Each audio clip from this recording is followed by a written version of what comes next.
We are live on Facebook or YouTube, sorry.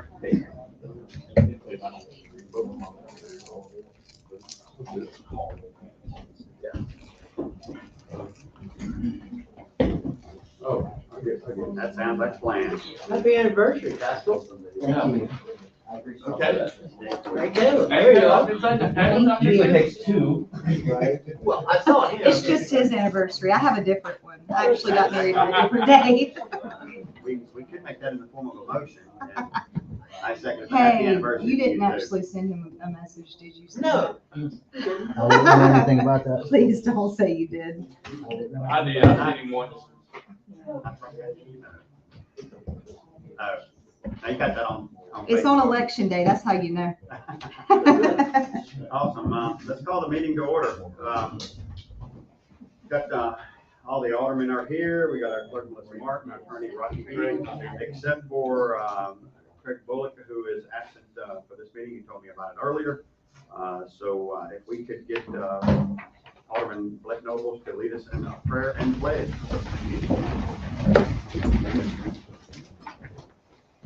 Father God, thank you for another opportunity to come together and guide this city. Father, I pray that you give us wisdom tonight, and I pray that we keep our people in mind. Father, as an election goes on tonight, I pray that the outcome is best for, or comes out to be what's best for the city. Father, I pray that your hand is just on us and you guide us through this. Thank you again for your presence and for your sacrifice for us. In your name I pray. Amen. Amen. I Pledge allegiance to the flag of the United States of America and to the republic for which it stands, one nation, under God, indivisible, with liberty and justice for all.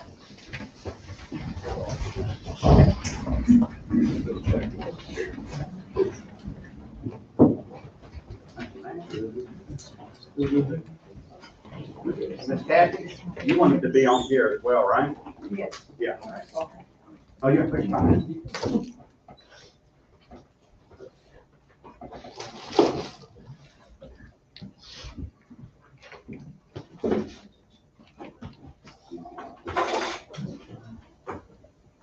Alrighty, is there a motion to adopt the agenda? And I will say that I would ask that we would move number 14, and we would handle that first. Is there a motion to adopt the agenda? So moved. Is there a second? Second. All in favor? Is there, Are we omitting something? no, we're moving. Anyway,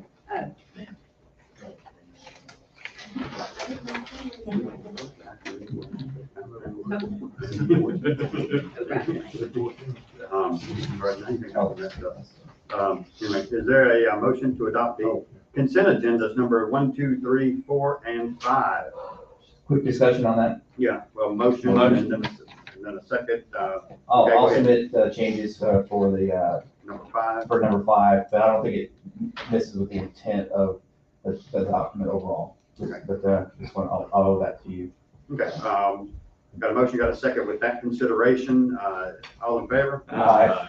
Okay, public comment. If, Barbara, we've got you on here, but we actually have it as an agenda item too, if you don't mind waiting to get to. I That don't section mind, of I'm it. sorry, I did not look at the agenda. Okay, no, that's Thank fine. you. That's fine, we do that sometimes too. Miss Kathy, come on up here. Miss Kathy, what's your last name? Purpose.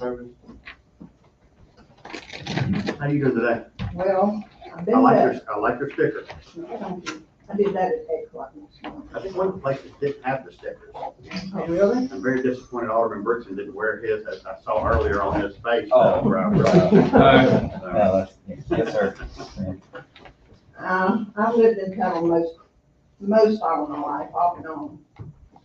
And I have a great desire for our animals. And I'm very upset with the current state of things in our city regarding that. And I've got a lot of questions that I've written out first, and I know y'all can't, I'm not giving y'all a chance to answer them right now, but if y'all want to after the meeting, I can give you a copy of it. Because I really think that something needs to be done. First, what does the city plan on doing to control the continued rise in the number of strays and the loose animals in the city? What is the city's current budget for dealing with the animal situation? Does the city plan on increasing its budget or funding for the maintenance and control of the current onslaught of these animals? What rescue or shelter entities are being utilized by the city? Are they under contract with any entities? And if so, what are the payment provisions in said contracts? And what is the agreement between the city and said entities? What are the duties of animal control regarding the enforcement of laws and ordinances in place for the treatment and care of these animals? How diligent is animal control in enforcement of these laws and ordinances? What is done with any animals that animal control may come into possession of, either from being a stray or being picked up from the owner due to improper treatment? How often are fines given, and what account/fund are these monies put in when paid? Is there follow-up by animal control or other employees with the city if payment isn't made after a certain period of time? Could these monies be placed in a special fund to be used to assist with the treatment, care, and all other provisions needed for the animals? I'm friends with Jesse with New Hope and deal with her from time to time. And just adopted a 3-year-old 98-pound dog from her, the biggest one they had. She is advised through posting on Facebook that they're planning to put her property up for sale where the current rescue shelter is located due to extreme expenses involved with having to use several different buildings for the animals along with other issues, and that therefore no animals will be able to be taken in. Once the property is sold, New Hope will be relocating its shelter after building the facility, hopefully with any extra funds received from the sale of her current property. This will probably take quite a while. In the meantime, New Hope will only be assisting other rescues by helping obtain fosters for their overflow of animals and possibly assisting with the funds needed for the animals' care or whatever is needed prior to fostering and or placement. If I'm wrong in any of these statements regarding New Hope, I apologize because I was stating from my memory and I couldn't find the post to verify everything. What does the city feel is its responsibility for handling these matters, and how seriously do they take these matters? I personally don't feel that it's our place as concerned residents in the city of Petal to be expected to be in the #1 position to try and handle these matters among ourselves without the assistance and genuine efforts of animal control and the city officials. I believe that animal control would start to truly enforce the current ordinances and laws in the city. Maybe its residents would realize they have to follow these laws and ordinances, and if not, they're going to be fined, and the fine will be strictly enforced, and their pet possibly taken from them if not cared for in accordance with said laws and ordinances. All people need to understand that having a pet is a responsibility and not just a right, and that they have certain duties and responsibilities to properly care for and provide for such pets. If they aren't willing to do that, they shouldn't be allowed to have any pets. Some of what I'm saying is similar to having a child. You don't have a child simply to show how pretty it is or how smart it is. There are responsibilities that have to be maintained in order for them to be considered as responsible parents and to be able to care for and to continue to raise a child. It also isn't their neighbor's responsibility to make sure this is done. If decisions aren't made soon on doing something about the current situation regarding pets in the city of Petal, I only see the outcome becoming worse, and that we'll only be left to going back to euthanizing more and more animals, which has been the major concern for the majority of rescues and animal shelters who have tried so hard to become no-kill shelters. I personally think that is totally unacceptable, and that our officials need to assist in coming up with ways to combat the problems as they now stand, to make sure that euthanization is no longer to be discussed. Thank you. I appreciate you bringing that up, Ms. Kathy. I think I know we have so many multiple issues. I think part of my job is communicating things, and I sometimes feel like a tape recorder, understanding, I should remind myself more often that a lot of times just because I'm saying it for the 5th time or the 6th time, that doesn't mean our entire community done it. But some of the numbers that you're fixing here is going to probably floor you. We spend over 6 figures every year on our animal situation. Jesse and them do a fantastic job. You're absolutely right about that. But we're spearheading most of what the activity is that's taking place. I can tell you about a cultural issue that we've dealt with. When I first got in office in 2009, there were Southern Pines. Everything was hunky-dory. They took care of everything we needed. All of a sudden, Hub City Humane opens up. Now Jesse's opened up. Now we went from 1's enough to 3's not enough. So obviously, culturally, something else is happening. And I'm glad you brought it up in the fact that Christmas is coming around the corner, and animals are not a Christmas present. They're a lot longer commitment than what you're talking about. Our biggest problem when we talk about enforcement is whenever we do catch a dog and we think we know whose it is, we never can get them and never get proof that it really is theirs. So we do write tickets, but not near as much as we would love to. So we were very vigilant about that. But we do have one full-time officer, a vehicle and stuff that does that. We've had somewhere 400 plus cats that have been fixed, over 200, bumping into 300. And that's just this year, so it's not even a full year. So we've dealt with over 600 animals in one form or fashion this year. And the frustrating thing, and I know you would agree with me on this because you're singing my tune when you're talking about, we don't want to euthanize. But it seems like the people that are causing this problem, when you mention euthanize, they flip their lid, but their actions are quickly moving us to that position. So it's very frustrating. I wish I had a magic wand to fix that. Chief, could you add anything else with the numbers?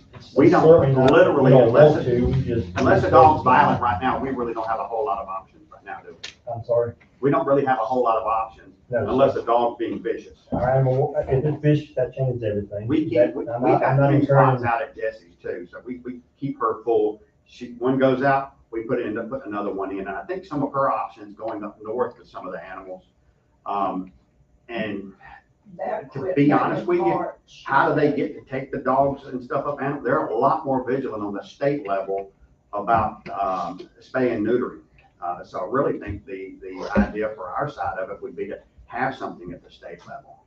Now, do we have enough people that have enough passion to push this thing for the next 2 to 5 years? And you say, well, Tony, that's a great idea. How can we not get that done next session? I can assure you from a political standpoint, you're going to have to have somebody to sit on it for a while. And even though it may be a great idea, it's going to take a process to get it done. And it may take 3 or 4 years to start kind of bending the curve. But we do Southern Pines is who we're contractually bound with Southern Pines and with Jesse as well. So we got a little side deal than probably what you read on Facebook, but it is a very frustrating thing. People drop animals off all the time. And I say we spend 6 figures. If we decide to spend, say, $350,000 and we become Johnny on the spot on everything, we're going to become the repository of every animal in the Pine Belt. Everybody from all these counties around here that have a soft heart will come over here because they know that we'll take care of the animal and not euthanize it or whatever. So it's a very frustrating. I don't know if any of the aldermen want to add anything to it. Very frustrating circumstance. It's I guess a reminder that I know we all come in and campaign with some of these ideas about what this job's about, and a lot of it's picking up trash, making sure the garbage is picked up, and animals, and it's very, very frustrating. And I don't really think our residents should have to deal with this on the level. The ones that are doing it right. And the problem is they do pick it up, there's nowhere to carry it to. That's right. We've had people that we've written multiple tickets to. Matter of fact, I used to jog by this area, and this dog would run right to the fence like it was fixing to tear it through the fence at me. I didn't think nothing of it, laughed about it. And then one of the neighbors said, you know, that dog jumped over the fence one time and bit me. Quit jogging that way. But we wrote that person multiple tickets that they could have easily paid for their fence. I mean, hundreds and hundreds. It was probably reaching $1,000 or more. They could have fixed their fence. For that. And you can imagine how frustrating that is for our animal control to think, okay, I'm going to change the world today, and here's your 5th ticket, sir. You know. And Tony, I only had, we just went to that small town conference, and I know we're going to the midwinter. We're not independent of this. This is across the state, and that's what surprised me. And we're all chattering inside our little bubble here. And I think, what a lot of us came up to, this is going to take state legislation and the work. I know that's what the mid conference has come, engaging our, Larry Bird, our team, because it is not, if we try to solve it at our level and work with our supervisors coming on board, because it's, the county is, we're part of the county. And a lot of these, dogs and animals don't read maps. They cross lines and they just come in, and that's kind of the problem. So, but it's not a municipal solved solution. It is a state top-down driven. And so that would help it out. And again, it takes motivation and people, until people call and engage your team in Jackson, it helps us. We can get as much engaged, but we're just wasting more money and not changing the wheel. Well, who would be the representative or whatever Well, to try and get on board? I think based on our current state representative is Larry Bird, along he wins tonight. And then we also have Senator, we have Chris Johnson, we also have Robin. Those are the people that, we want to engage in. And I've been to say our strongest proponent and coordinator here is Mike. Mike has been, kind of spearheading this behind the scenes and pushing. I think, I've deferred a lot of his experience on how we could, have a better plan. And like I said, if we just throw money at it, that's not the solution.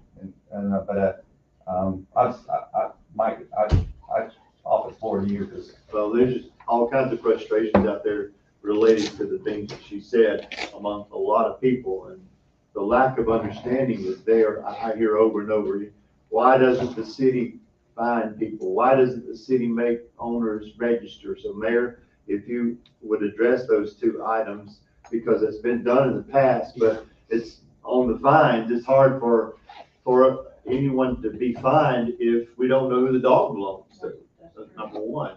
A stray dog out there or a dog that we don't know, who do you fine for that? Well, somebody said, well, if we make people register their dogs when they have one with the city and it had a tag on it, then it would be, well, that's easy to say, but. And we've done the register, we've made them register it before, and See, you got that's a not few that being follow said the on rules, Facebook. and then 90% Get of out them of do. here. You mentioned a lot of things. We tried tagging the dogs. People wouldn't do it. We tried fining them for it. They wouldn't do it. We tried registering them. They wouldn't do it. The city of Petal would not do it. And then what's happening is that the dogs that get out, we know who those dogs are. Oh, that's my dog, bring it back. But when you have a box of puppies dumped over the county line, unless you have a camera sitting there recording a tag to get that person, you're not gonna get that person. So the real problem is not the people letting their dogs out in the city. Those dogs will get back. The real problem is the dumping of the dogs. It's happening all over the nation, as Jessie will tell you, because she's got nowhere to send the dogs now. Well, It's a problem.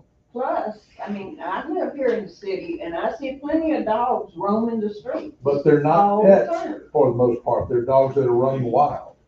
And so. And that's what they do. But like we said, where we take them, I don't Southern know. Pines, we paid them $3,000, $4,000, $5,000 a month for part of a year, and we never were able to dump off one dog, not one. We paid Jessie to enlarge her kennels. She's full. Where do we send it with her? We can't send it with her. So we can pick these dogs up, but nobody's willing in this city or in this county to euthanize a dog. No. Until you're able to pick up a pistol yourself and euthanize that dog and give it a shot, I don't want to hear it, because I'm serious. This is getting bad with the dumping of the dogs that's coming from. That's why I brought it up, because it's not gonna get any better until people put Well, what's the their heads together. I know, but you got to have discussions and you have to speak with other people, and it's gotta start somewhere. You Start have out to in Greene start. County and Perry County and talk to those people, No, quit I'm telling them to talking drop their about dogs Where off. I live.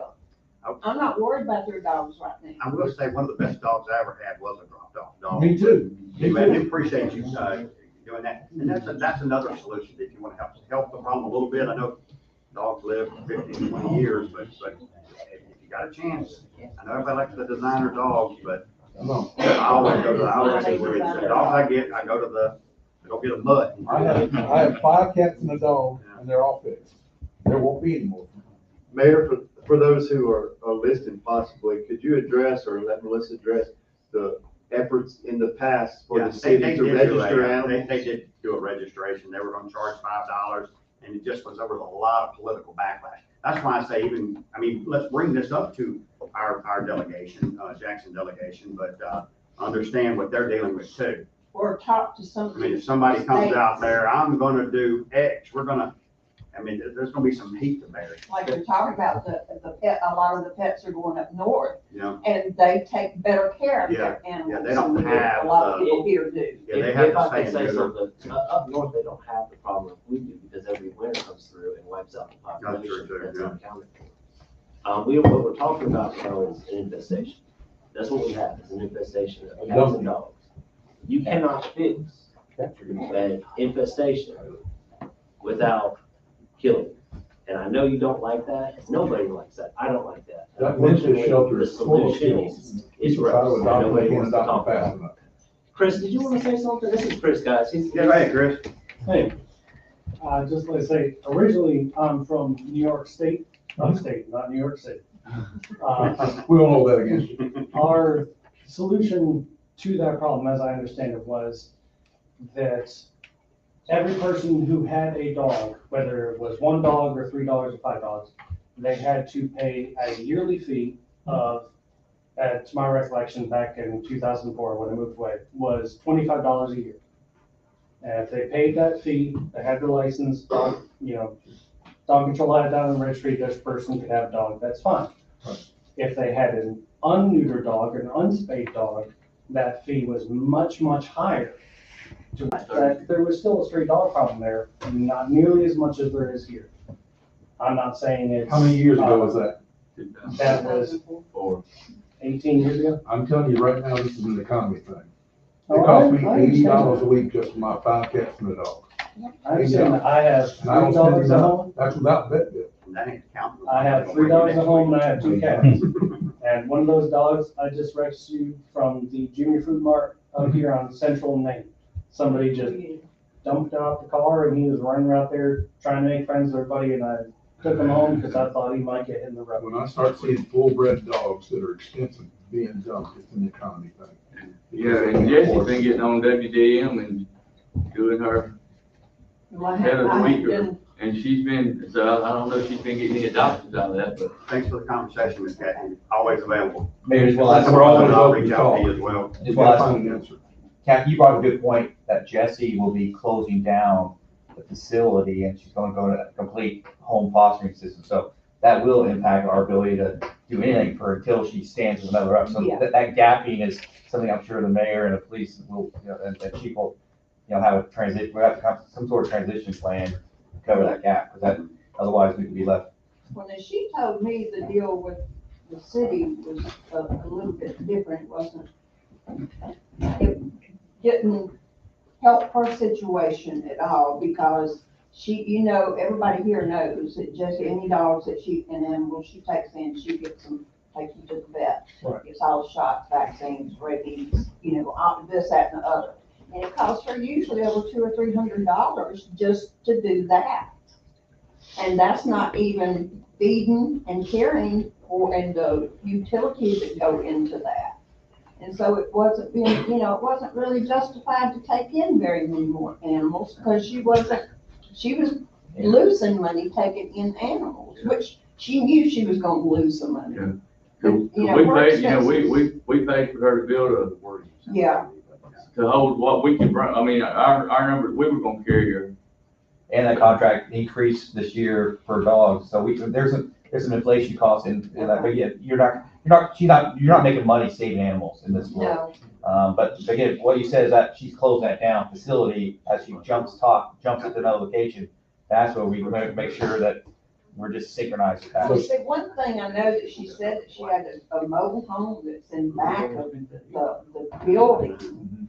I think she's having to pay electricity, she said, on 5 different buildings, her house, the shelter part, the, mobile home, her little office, and one other building, which I don't know what that was.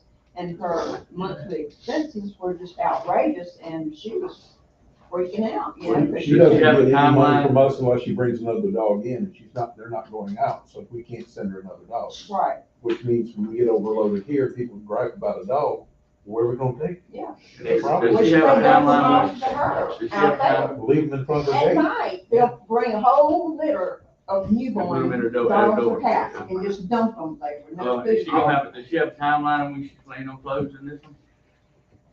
I don't know, I think as soon as she, sells the property. And she just recently got married, and I'm assuming, I don't know, but I think that she's living with her, where her husband's house is, and he has property, and they're gonna build out there. If we come up with something, we'll Okay. keep you involved in it. Appreciate you bringing up the subject and the conversation. If we could, moving to the general business, let's move to number 14 and get Lee taken care of. Okay, the wording on this is gonna be really, really weird. But, so we can go ahead and at least start the conversation. There is a request to deny request for a conditional use of 525 East Fifth Avenue per Planning Commission's recommendation. Can we get, I guess, a motion and a second so we can have a conversation? Motion. Is there a second for Second for conversation? conversation. Okay. Lee, what do we got going on here? Is there any questions from the board? I think he's got some pictures for Oh, us. you do have a picture? Yeah, I've got a few pictures. I wanted to say a few things first. So when I did the planning commission, I didn't do a good job, I guess. The term that keeps coming up is a barndominium. Y'all probably all heard that on HGTV and all that stuff, barndominium. And I don't even like that word either. It implies that we're gonna build a barn and turn it into someplace that you live. Well, I called Jonathan Boone, who draws most of the plans that we do over here, and he said that it's a metal design home is what it is. So I went online and I picked up a couple of pictures. I've got a couple of each. This one, the smaller one here would be more inclined, if y'all can share those. More inclined to what it's gonna look like finished out, but a barndominium is really just a different way of construction. It uses poles and metal instead of 2x4 stuff.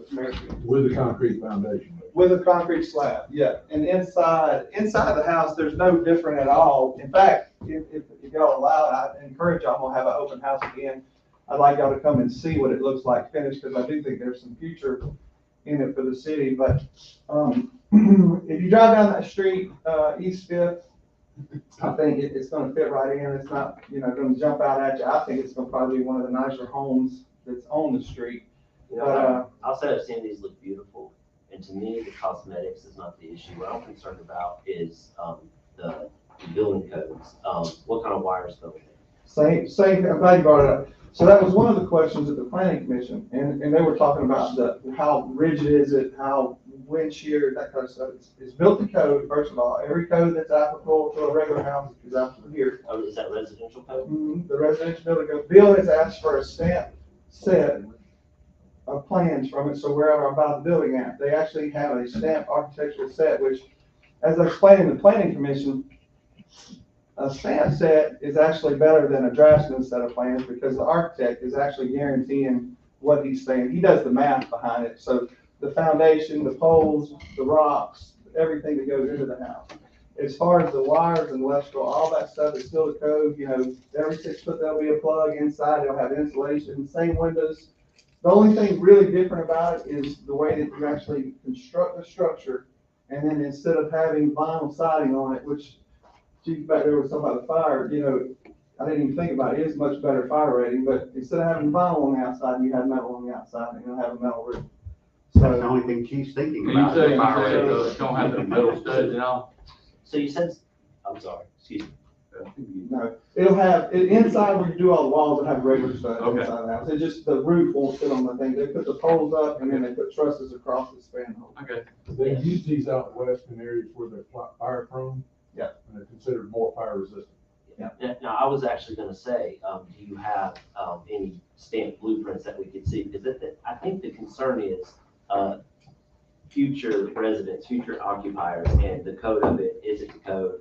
And this is a new thing for our city. Mhm. And so it's setting a precedent, and I'm not against that. I'm the guy that's gonna come up here in a few years and ask to build one of those big ugly concrete domes. Yeah. Our ordinances are not prepared for Yeah. that, and so this is what would have to happen. Yeah. And so I don't want you to think I'm against this at all. I just want to make sure that this is something that once we set this, policy, and we're used to doing this, and other builders say, hey, we want to build this too, that it is safe, it's gonna be safe, and that, our architect has looked at these plans and said, yeah, this is the code, and it's a go. So it's fine, and I would encourage whatever would have to happen to change the whole policy, but right now it's just one particular. You don't have to stamp plans now, you go. I don't have, because I don't want to buy the building until, Absolutely, yeah, absolutely. yeah, I asked him if they were available, he said, yes, I'll be glad to get them. And I've been knowing Lee a long time, and he's gonna do it right. I was gonna say, I'll speak to this. I called up Mr. Bill beforehand, and Mr. Bill said that this is gonna go through the same process. And every other house judge there will stay up to code in every other form or fashion. The main difference is gonna be the outside. It's going to be metal. With the brick. Gee, you're busting the seams, go ahead. You can look at pictures of my home, we've been in 6 years. We got 12-inch column, 12-inch rafters, 8-inch purlins.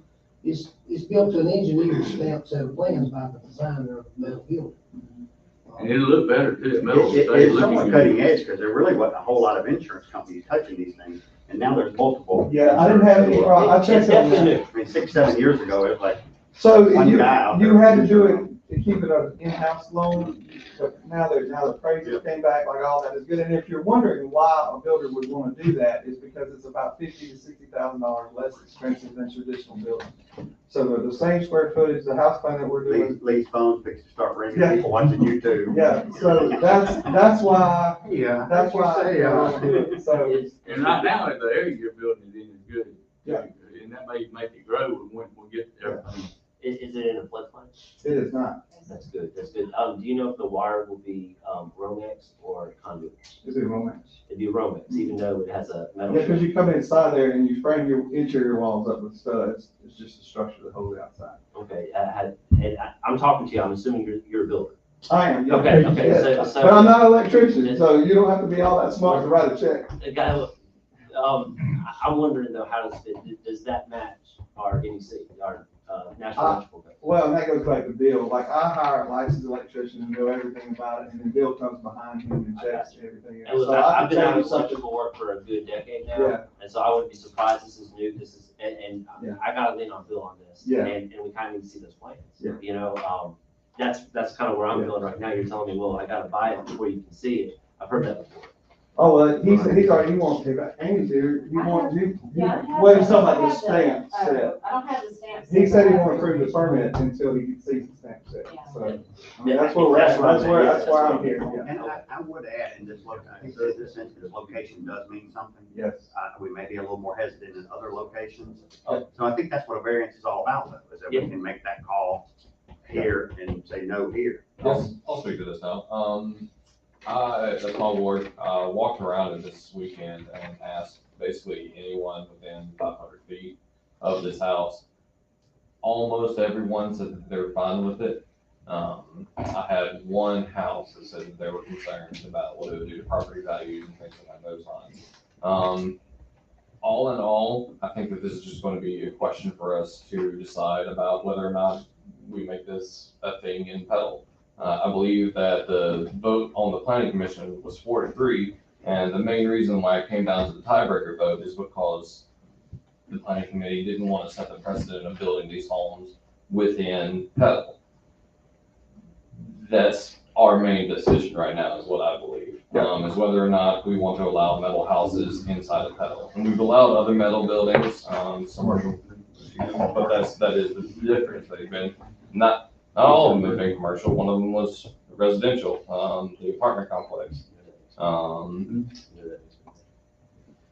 That's Very well. No, that was from metal siding. It was from outside. metal siding. That was still according to the current building standards we have on the books. Well, this would be as well. As No, not. the same thing. It's not. No, this is Is there a variance? we might be giving the permission to build, but if we were to itemize the variances, it's probably like 150. Oh, no, and see, that's our big problem right now is our ordinances don't keep up with this. We're gonna have to This is change new, that. yes. Yeah, you have to definitely look at that once we get into it. Now then, I would argue, should we change the motion tonight and say not allowing a barn dominium, but allowing for metal outside structure? Is there a way that we can phrase it that way to If you're, not grant you as want much him of to a variance? proceed, we have to deny this. Yep. I knew it was gonna be weird, I saw, talked to Melissa Deny about it, make another it. motion. Because it has to Yes go back to means the no, planning and no commission. means yes. Can I get your response on what he just said? Did you catch all Yeah, you're saying you're gonna deny it? that? No. Deny the recommendation. Oh, yeah. Whether the ground issue proceed, yeah, I didn't do that. Yeah, no, well, and, no, that's fine. I'll probably We'd have to make a new motion. build it in about 3 months. Well, And I'll, when I get through, if y'all allow me to do it, I'll put an open house out and get y'all, I may buy lunch or something and get everybody over there. I'm just saying, y'all need to see it in person, because I walk these things and I build I've seen $500,000 to $600,000 homes. And I'm telling you, it's gonna be an asset. It's not gonna take away. Now, would another builder come in here and not do it as well that I plan on doing it? Maybe, I don't know, but that would be a case by case. It's just a new thing. It is. It is, and it's gonna require this board to update our ordinances, which is gonna be a lot. And, you know, because other people are gonna say, well, if he did it, I wanna do it too. So it's never just one person. I don't know. That's why I variance is case by case. Yeah. That's seemingly the question tonight. Code wise, it'll be up to code. We're gonna make sure it's electrical and everything like that. Mr. Bill's not gonna let anything pass that's gonna be unsafe.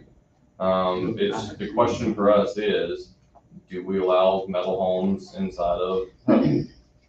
I wouldn't try to change all of that today. I think the safer legal approach is just to either vote yes or no on this conditional use, because we've already gone through the process. And what you're talking about is maybe making a longer or a larger change. And I'm not really comfortable with that on no notice. And so I think that really, we ought to deal with, just item number Just 14, this just one. vote it up or down. That's what I'm saying, but whether we say yes or no is going to be in light of the long-term approach. Whether we say yes or no tonight, no matter what, will be in light of that long-term approach. Yeah. I wouldn't say that, we flip flop. I don't wanna get in the way of the future. Hello? Yes, it's government, come on now. This is all I know here. It's not business. Lee, Well, what's your one opinion thing on? that Tony said was where this is going on East Dip. This might not be appropriate in a different neighborhood like Trowwood. So, we might not want to set a citywide thing until we see how this works out. I was gonna say HOAs would take care of Trailwood. Actually, HOAs do not have override on interior composition. They only have the exterior issues. So how do They you? cannot allow it though. Yeah, they can. No, they can, yeah, Sure. They can tell me what house I can build, everything about the house. if it meets the code, they can't tell you. Trust me. Alright. Sure, I've had them deny it, I promise. They may not have done it legally, but Yeah. they definitely did. I'm sorry if there's, but I'm saying, you know, if you have to build per their, size and restriction, they can. And the elevation. X amount of metal, X amount of brick, X amount of color. Now all the builders gonna be at the next HOA meeting. Yeah. I'm gonna go I have, Dan, Can I say Dan, something? you got something to say? Yeah, so there's two things. There's insurance. You can't get homeowners insurance on a pole bill. You can get, I forget the terminology, but it's not a homeowner's policy. So I did talk to an insurance agency today about that. Is it classified as a pole building? It is a pole bill, yes. The second thing, the second thing I asked was, I talked to an appraiser. And I asked him how he appraises homes that are built, constructed out of a pole barn. Because that's what we're talking about, a pole going in the ground. He said he would have to give a deduction to those buildings like that. So those are two things that you really need to take under consideration. Well, that would be more of a market. Because if you do that, then what you're looking at is decreasing the amount of what people's houses go for per square foot. So you need to think the second and third order effects of this. And again, I talked to Leah earlier, and I wouldn't doubt that, you know, if you got somebody comes in and builds a building like that, but it's gonna, I think you're opening up a can of worms, and that's, that's all I have to say about it. State Farm, I have the information. you say State Farm Ranch, right here? Yeah, but it's not a pole barn. It is a metal constructed and engineered building. Which is The what only it is. thing difference in my home and anybody else's home is I got metal on the roof, metal on the wall. Inside I got stud balls and frame. The difference is the poles going in the ground versus conventional stick-built 16-inch centers, what you're talking about. Don't worry about the It facade. still has 16 centers. What holds the structure up is poles. And it's not in an AE flood zone. No, it's in a zone X. I have the Zone survey. I actually, All right, so that is actually an issue, and you know what I'm about to say. If it is in an X zone, we voted recently to approve FEMA floodplain regulations that prohibits, any occupiable dwelling, using pole construction. And if we go against those regulations, we're basically saying, we don't want federal funds, we don't want federal insurance, we don't want federal, and that's a big issue. And what but he's I'm not in saying, the flood zone. an X flood zone is a flood zone. And we agreed to, a year and a half ago, we all voted unanimously to approve those FEMA floodplain regulations. And if we go against those, our entire city could lose their insurance, no mortgages will be granted. I mean, it goes on and on, all the federal programs, we don't get that anymore. Not to mention, our own ordinances say that a pole building cannot be occupied for If, commercial. let me or just say residential. this, if I can't do this, which certainly, there won't be anything there. Because it doesn't make any sense to go over there and stick build a house that's gonna cost $200-some thousand on this bid. So that's, I mean, certainly you have that right, but I won't be doing anything over there if we go, go away. Gerald, why don't you ask the difference between A and AE and X? Well, AE is a little more strict, in what you can build and what you cannot build, and it's a little more clear. X flood zone though does mention the habitable building versus non-habitable building. It defines that pretty well. And it specifically talks about pole barns, and the problem with the pole, even if it's metal and in concrete, the soil here with repeated flooding does some crazy things. And you've seen it, I know you, I can tell. Yes, well, y'all can vote, yes or no, I got to go to show for it. I'll make a motion, we deny planning committee's recommendation. How does he need to say that if he wants to? So you want to make a motion to approve the conditional use? Yes, but I had to we had to deny this, do away with this. He's saying you don't do too much. Yeah. Okay, let's just make the motion to approve. It's on the agenda, so we actually have to execute the agenda item first. And then Kill make it. yeah, he can kill it if he wants to. And how do you do that? That You doesn't amend really it. sound weird. You can amend the, Let's see, you amend your motion to deny the denial. I don't know what that looks I'm just like. putting motion to approve the right. conditional use. You Rocky too, right. figured it out. Yeah, no, I like her approach. I'll I mean, make let the you get rid of the motion. double negative, it's ridiculous. Yeah. And we know what we're talking about doing. Okay, so that's to let him do it. Yep. Yes. Okay, we got a motion. Is there a second? Anybody biting on a second? I'll buy it on a second. Got a second? Any more Conditional discussion? use. Got a motion, got a second, any discussion? I mean, it's not gonna be able, no one's gonna be allowed to live in it.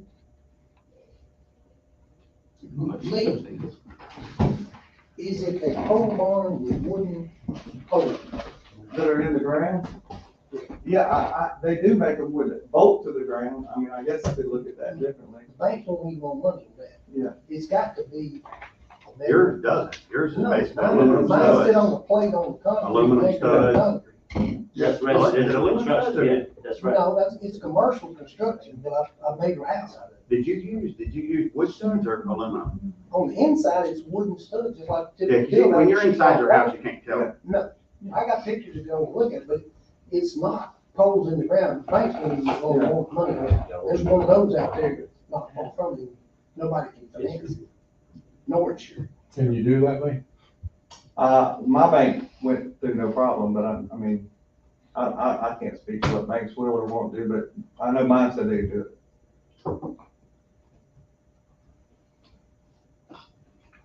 Would that take care of the flooding problems? I don't think so. No, I don't think, it would be a Well, the totally survey different guy- build.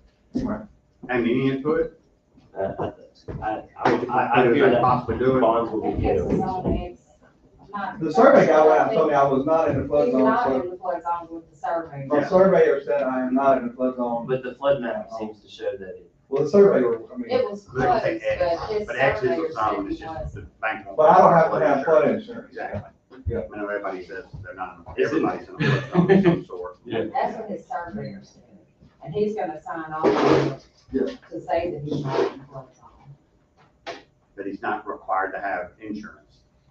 That's Right, what, he's in yeah, the his surveyor, Any maybe other he in- told me that, any 'cause I other thought it in- was in the flood zone too. Any other input on any of the other stuff? Let me catch you as flat-footed as I can.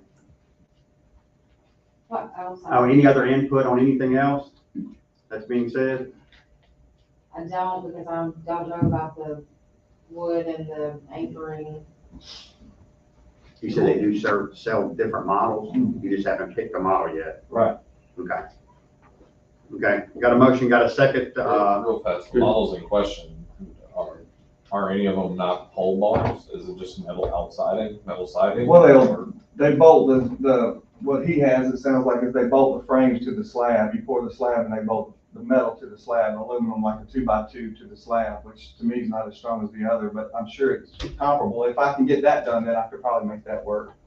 And Bill, I think Bill's gonna be, I mean, he's not gonna. He's gonna give me up on it. I think he's still about to go through Bill for everything anyway, isn't Yes, he has to submit his, architect stamp plans on the metal structure, he? Okay, and he'll do the inspections. okay. All right, you got a motion, anything else? Got a motion, got a second, all in favor? I guess I say all in favor? Yes. Yeah, all in favor, okay. All in favor? Right. Got, three, is that right? All opposed? Nah. Nay, Three? that's you, Tony. Okay, it's up to me. I will vote in favor. Good deal, Lee. Obviously, the conversation will continue on, but I guess just let you go to your next step. Yeah, I gotta get to, so far. Yeah. That's where Craig is right now. That's where Craig is right now. Thank you, guys. Thanks, Lee. All right, general business, still in general business, some easy stuff for a change. Number 6, a request to dispose of one broken office chair in the water department. Is there a motion? Motion. Is there a second? Second. All in favor? Aye. Number 7, request to accept an engagement letter with Holden Associates Motion. for, got a motion, is there a second? Second. All in favor? Aye. Number 8, request to purchase Hold fire. up, my computer's not going as fast as you are. Speed here. Request to purchase fire hose and various pieces of small equipment from NAPCO at a cost of $4,978.73 out of state rebate money. Thank you, Chief. Motion. Is there a second? Second. All in favor? Aye. Number 9, request to dispose of the following equipment in the fire department. Office printer, a monitor, a Lenovo modem, and an HP Pro modem. Is there a motion? Second. All in favor? Aye. Number 10, request to adjust water services bill to 202 Charles Street in the amount of $84.20. Motion. Is there a second? Second. All in favor? Aye. Small amount. Steve? He didn't say, it's too late. Oh, I missed it that time, Steve. Okay, I think is there another one? Number 11, request to accept specifications and authorize advertisement for bids on Fairchild standpipe painting. Is there a motion? Motion. Is there a second? Second. All in favor? Aye. Number 12, request to pay estimate number 1 in the amount of $243,284.76 to Sports Contractors Unlimited for infield turf. Motion. Is there a second? Second. All in favor? Aye. Number 13, request to pay estimate number 2 in the amount of $67,906.67 to T.L. Wallace Construction for the splash pad at Friendly Park per Shaw Dearman and Wake's recommendations. Motion. Is there a second? Do we have, what's the update on it? Have they got everything figured out on Yeah, that? they had some issue that they were dealing with, but, Is this the last check? and very glad to see, Weston was really being hard on them, so it's gonna get done right, so when it's all said and done, I So know. what is the estimated date? I was hoping it'd be this winter. Can we get turned on so Melissa can? I was just No. to say, we were absolutely taking her over there, we don't care if it's Oh, yeah. January. Yeah. We got frozen there. Do, but, we're absolutely doing that for sure. We got a motion, got a second, all in favor? Aye. Let's see, we've already taken care of number 14. Number 15, request to adjust services billed to the following due to leaks. Yeah, y'all read it. 203 Star Lane Drive, 1607 Old Richmond Road, 300 East 4th Avenue, 230 Oldham Drive, 104 East 6th Avenue. Did they sign the letter? Yes. Okay, good. I think that's a motion. Is there a second? Second. All in favor? Aye. All righty. Number 16, request to waive a sewer requirement for guest house to be built at 407 Cedar Street. Is there a motion? Motion. Is there a second? Discussion? Yeah, go ahead. Is it gonna have a bathroom? It is, this is actually, Melissa probably knows. Go ahead, Melissa. She couldn't be here because she's working the polls, but she's, her house is in the city limits. And she is on our water and sewer. Her property where she's gonna build the guest house is in the county. Yep. And it's far away from the road, et cetera, Does she even et need cetera. to ask our permission?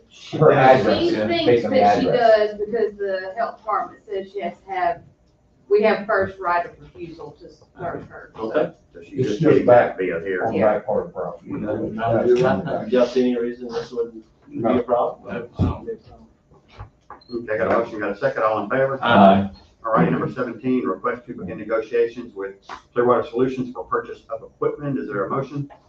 Motion. Is there a second, I guess, for discussion? Discussion, yes. Well, I'll start, but you know, I sent out an email to try to preface a lot of that. So I know Matt's back here busy whitening down. I know he's got a lot of work to do for getting some stuff off our books to help us save some money. I think I'd rather go to what Tony, you mentioned about moving forward for, you know, the long-term use. And that's, I like your idea to kind of give them a heads up and say, hey, this is our, you call it a statement of intent, whatever, just so they have a Yeah, they've got, I think they've got, you guys have a guy that comes in and will do a lot of this work. And they're already doing some preliminary work on some of the stuff they're gonna keep. But, you did bring up a good point on some stuff just sitting over there, we just need to get rid of. Matter of fact, I would say this, but some of the stuff's gonna have to be probably used, what is it, gov.com, something? Yeah, gov deals. And it's gonna be one of those deals, if somebody buys it, they're gonna have to come and get it. If not, we'll just have to dispose of it somehow. There's some things over there of that nature. Not a lot, but there's a few things that just, you know, they just sit around, so we need to clean that inventory up. And I think that's something we could probably move on a lot quicker. Yeah, and I think there's like 5 big pieces of equipment, like 2 trailers, 2 dump trucks, and a Aquatech machine. It's gone, it's done. We did manage to get 1 dump truck running, so we're gonna keep that. Aquatech's dead. Aquatech's dead. So I'm gonna get them on the agenda for the next meeting we have. So, you know, so y'all know what's on it and give me the authorization to get rid of it.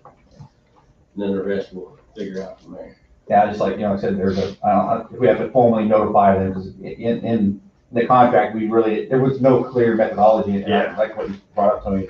It's fair for us to say, hey, you're on notice, because, you know, now you're using our lawnmower for free, basically. You know, so we want to be good stewards of, policy-wise, or our money, but I said, you know, I think we're gonna keep you guys around for a little while, so. At some point too, Steve's gonna wanna bring his person Smart guy. to come and talk with us, as well, but if they wanna go with pencil work before that happens. And the only thing I'd also add is, because every time, you know, all this paperwork and disposition of equipment and all that stuff, you know, it's your same team is filling in potholes and responding to emergency things. So I know there's, you know, it's conflicting timeline. So if you're bringing a hit team from Alabama to come take care of all that, and while all the worker team, you know, keeps knocking out tasks for us, that's great, because, you know, it's always, you know, we don't need to have, you know, 2 weeks of inventories while our guys, you know, because I know that's your headache, and I understand your frustration, but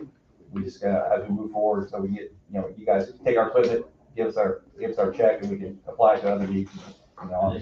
I just keep my head down and keep pushing. Keep kicking my rock down the road. Thanks, Matt. No, I'm just scratching. We got a, I thought he wanted one of those. No, I don't want anything about clear one, that's all. You know you don't do that in an auction, you don't go out there and arm in an auction at all. No, man, I don't want to go. you have to have a nice day paint on the front of it, the Rams house. But, anyway, got a motion, got a second, all in favor? Aye. Alrighty, let's see, we are, number 18, request to construct a light at 177 Red Fern Trail at a cost of $19.13 and 23 cents. Is there a motion? Motion. Is there a second? Second. All in favor? We just, is that in our, I mean, is that part of our lighting budget? Yeah, Where yeah. it come out of. Okay. We're taking that out of, Melissa's like, Chief's not even back there. We're gonna take that out of the fire budget. Oh, he's right there, he hears you. Oh, is he? We take that out of the fire budget. Would you explain the need for this light? Because, I have a number of constituents who have asked, and I haven't seen the need, and I've said I wouldn't support that. And so I'm probably gonna hear about this a little bit. Could you explain to us why this is, gonna help the city? Well, first of all, if you look at the neighborhood where it's at, that's at a stop sign. And all the other stop signs in that Willows portion of that neighborhood have lights. And there's actually sidewalks there that we just repaired some sidewalks. There's a lot of walking through that area. So, is there more light there than some other areas in the city? Yes. But not at that corner where, there's a lot of stops. And we've actually had some near misses. Ironically, there's additional lights that are out further around the corner, or the corner that we're working with Dixie Electric, that, they have not been able to fix because they don't have a boring permit. So literally, it's kind of left hand, right hand, but this light specifically at the corner of the Backwoods and Redfern, I think it was remiss that it was never put in to start with. Long term, when I actually went back and actually looked at the actual design, there should have been one. But again, I go back to what John, our engineer, says, well, what did the city do to cause that problem? Well, probably nothing at that point, but now as we look at the safety of those walkers and in that small neighborhood, the Willows, which is predominantly a walking, elderly-based neighborhood, and so that's kind of where the push is. And So I think this is something I that can came- accurately that- cite, safety concerns for the area? Yes, that's why actually I'm advocating that, and like I said, I'm just bringing home the whole team. I will add too that, we spend tons of money on lights. Yeah. And I was just mentioning to Melissa, we probably need to put out something on social media that if you see a light. well, that's what I out, was fixing to say, is that We we've used to have- been charged for. We used to have them when they personnel burn that can lights. ride around, and Amy, you get a big list of them. If somebody says, if they can get you a ballpark of where that light's at, you can I hone get in a on phone it. number. And I'll be honest with you, this is the deal. It ain't a great deal. She turns in a list and they get to it when they get to Now, it. Mississippi Power is pretty quick. Bill gets to it there, It but takes it's them a just little while. how, but we paid, what, $50,000-$60,000 out on the Gandy just for those lights, and that ain't even getting out of the neighborhood. I'll go out and look in sometimes, and I'll write, if I see a hole in the house, I'll write it down. Thousands of, several $100,000 every year just to keep the lights. Depends on the power company, you better put a ribbon around something Yeah, to come we back. do have work too. We got Dixie and we do have. Now, did you help me with the Williams, subdivision? Yeah, we had- Those on, that was for safety reasons. And Mississippi Power usually, they do Mississippi Power, you order it and they just play the long game. They'll put it up and they're gonna bill you for the next 100 years. Unfortunately, Dixie Electric, I love them, I'm on Dixie, but, they do charge you on the front end too, and charge you for the next 100 years. So- Now, I think what Steve also brought up is like, I think it's about $8, at least for Dixie, when they said for any light in Dixieland or Dixie coverage area. is what I wanna say. And it's about $8 per light. So literally, and if it burns out, Dixie's not giving us a refund for that light. So it's incumbent upon people out there to say, hey, my light's been out for 3 months. Okay, so that's $24 that the city just took your taxpayer money to pay off. And Dixie won't, they're not coming up and say, hey, guys, get your money back. So it's incumbent upon us to notify them. So We have personnel for that, and hopefully in the next budget, we'll have that again. And there's a night that they know I should ride around and just kind of look. I'll do that for you, don't worry about it. But your eyes help Steve us to doing that. identify lights that are out. That saves at least $8 a month for that light. We're getting what we're paying for, but, anyway, got a motion, got a second, all in favor? Okay. All right, number 19, discussion. I'm kidding, Barbara. Discussion on, 3 different things, fluoridation, railroad culvert and railroad crossings. I have got something, I'll kick off and then Darryl will let you speak. Yes, sir. We've got, some stuff, information in front of y'all, an updated quote to get back in the fluoride business, and I know Matt's gonna be able to add something to this. I think. Okay, this is a little different than what we were working, so I was surprised, but I was pleasantly surprised in this regard. We were actually trying to get the equipment from these folks and get the powdered fluoride from somewhere else. So they actually, apparently, this is who we used to get everything from.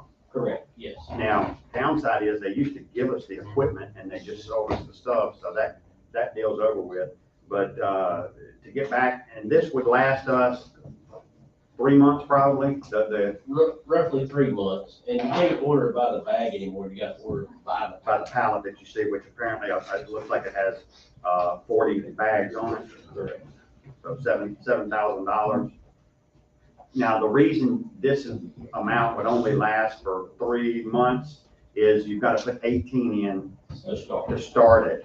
Yeah. And then it's how, like, It's usually, it's 18 to start and about 6 bags a month to keep the system charged.